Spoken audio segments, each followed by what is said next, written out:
Scott, it is so good to be talking with you today. Your story is one that really stuck out to me, and I want you to tell the people a little bit about yourself.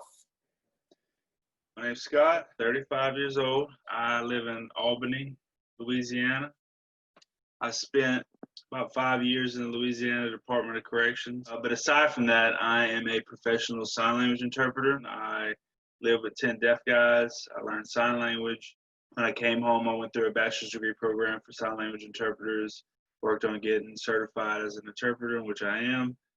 My job today is primarily business development and marketing for the company that I work for. How did you get into this work, and what are you doing right now? I'm a board member of a nonprofit organization that primarily focuses on support, reentry, and support for incarcerated deaf and hard of hearing people. Short background, by and large, Department of Corrections, Federal Bureaus of Prisons, and local and state jails don't provide accommodations for people with disabilities, even more so for deaf people, so they live in a prison, within a prison, because they don't have access to communication and accommodations that they're required under state and federal law. I volunteer with a nonprofit by the name of HEARD. It stands for Helping Educate to Advance the Rights for Deaf People, for deaf communities, more so interpreters who learn sign language in prison. I understand what it's like to be in prison. You can also effectively communicate with folks who are incarcerated. Remember, I have 3 or 4 felonies on my rap sheet. I get off of supervision. I have to wait 10 years before I can get my first expungement. It cleans 1 charge. You still have all of these on your record. So now we have job discrimination, right? They'll be discriminated against and labeled felon, unemployable, because I've experienced it, but I watch how many of my friends who come home and struggle with employment. You know, it's a correction system. So you go and get corrected, but you're still incarcerated in the greater grand scheme of things. We have to stop sending people home to continue their incarceration after they've been released after supervision and serve their time. But we're going to talk about Senate Bill 220. So Senate Bill 220 wound up evolving into, so I'll explain the current expungement process, and then I'll explain what we want the expungement process to look like at this current time and moment. The current expungement process says that when I've been released from prison, I've served my supervision time, probation or parole. 10 years after that, I'm eligible for my 1 expungement. All right. If my charge meets the list of charges that are actually expungible in Louisiana. So there's a list of charges that are expungible, and then there's a list that are not expungible. So if I meet the criteria to get my charge expunged, 10 years after I've been off of supervision. So let's just give you this example. I went into prison when I was 23 or 24. I came home when I was 28. I got off of supervision in 2015, so that would have made me 30. And then I'm 35 now, and I wait until I'm 40 until I can get my first charge expunged. Now, I was a wild young man, and I stacked up a lot of charges in a short period of time early on, from 18 to 23 or 22. And I would probably say I have probably 7 or 8 different felonies. For me to ever have my charge fully expunged, at 40, I'll get my first one expunged. Then I wait 15 more years to get the next one. And then another 15. And then another 15. And then another 15. And then another 15. And then I will have to die and get reincarnated and come back to clean up my record. It'll never happen, right? But that's what the process looks like right now. So what we're proposing in the legislation, Senate Bill 220, is that so right now, Misdemeanors, you have to wait 5 years till you've been off of supervision for your first one. And then felonies, you have to wait for your first one 10 years and then 15 thereafter. What we're proposing is that it goes from, for misdemeanors, it goes from 5 to 2 years. And then for felonies, it goes from 10 years on your first one to 5 years. What we're suggesting is, instead of these two, that misdemeanors go down to 2, and you would be able to get all misdemeanors expunged.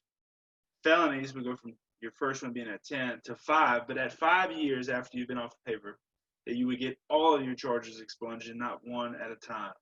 And then subsequently, for all charges that don't meet the list of charges that are expungible, 15 years after supervision. So community will probably, oh my goodness, these charges aren't expungible, but you want us to wait 15 years and let them be expungible after that. So here's the theory. Most people who have charges that are not expungible have served a substantial amount of time in prison. And by the time they come home, they're probably 40, 50, 60. And then they have to do supervision. And then they have to wait 15 years. They'll probably never get that charge expunged. But if they're eligible, eventually, then they would be able to get it expunged at 60 or 70 years old. And at that point, who are they going to harm? That's the idea behind that. A lot of people are alarmed by that. But I'm going to tell you, some of the most humble, meek people that I've ever met are people who have murder charges, second-degree murder charges, armed robbery charges. So I'm perfectly fine with letting those guys get their expungements. I have no qualms about it. And people who base their fears off media are typically the ones that are getting the uproar about that. Understandably so. I have no ill feeling towards people like that. I just would suggest that you get to know people who have those charges, so you understand why it's not a public threat to give a person who spent 30 or 40 years in prison an opportunity to, at least before they die, have a clean record. And it's not even about them getting employment at that point. It's about them breaking free of that stigma of being a felon. Because if you don't live as a felon, you don't know what it feels like to live as a person with a felony. And there's a lot that comes with that.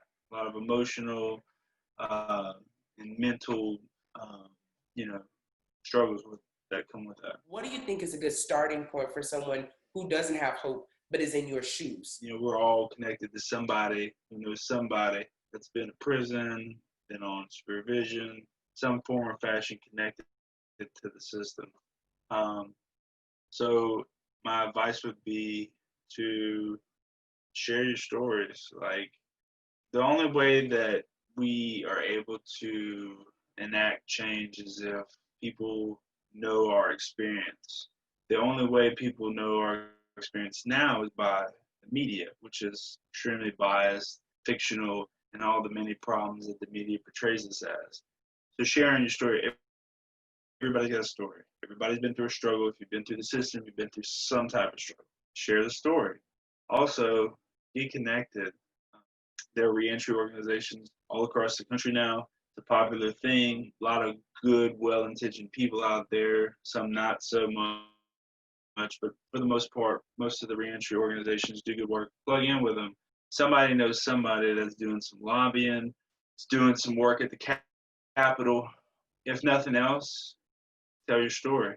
Be a person that goes up there and fills out one of those cards and shares, find you a bill to get behind, something that impacts you directly. For me, this whole expungement thing and living with felonies, that's what I'm passionate about, that and supporting deaf people who are incarcerated. Find you something that drives you. Find you something that you wake up every day and you feel like, this is something that I can get behind. Because if it's not, you're not going to be motivated. You're not going to do good work. Find you something that drives you, and just tell your story. Get connected, learn, and don't give up. Because it's very easy to give up when people don't like you or tell you no or legislators say, no, we don't want to do this. It's a public threat. It's not safe.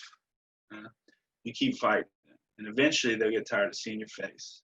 Change happens. They'll eventually wake up and say, oh, these people aren't going away. So there's numbers. You might be one person, but you might have like 99 other people that feel similar to you. Go to the Capitol together. Show your local representative or your senator or your congressman that you're not giving up. So if they tell you no this year and they turn you down next year, then the next year, then the next year. That's how most of this stuff happens. Then you start calling them, meeting with them, and talking to them, emailing them, and eventually they're going to catch the point. People are waking up. They're seeing that locking everybody up and throwing away the key doesn't work. Criminal legal reform has been a Democrat thing for a long time. Now it's becoming a partisan thing. Betty and Johnny and Landon and Tommy are now going to prison, and it's impacting their families. And now they're starting to wake up and say, oh, my goodness, prison is terrible. You know, even some of our people go to prison, and it wakes them up. But I want to move on. I want to be this, and that. There's no reason that we shouldn't be able to be doctors, attorneys, nurses, rocket scientists, whatever you want to be. I'm done with that. That shouldn't impact what I do for the rest of my life, but it does. So until we change these laws and we remove these records, we're going to live with this looming piece of paper over our heads. Doesn't mean it defines you, doesn't mean you let it shape what it does every day of your life. It just means you fight harder.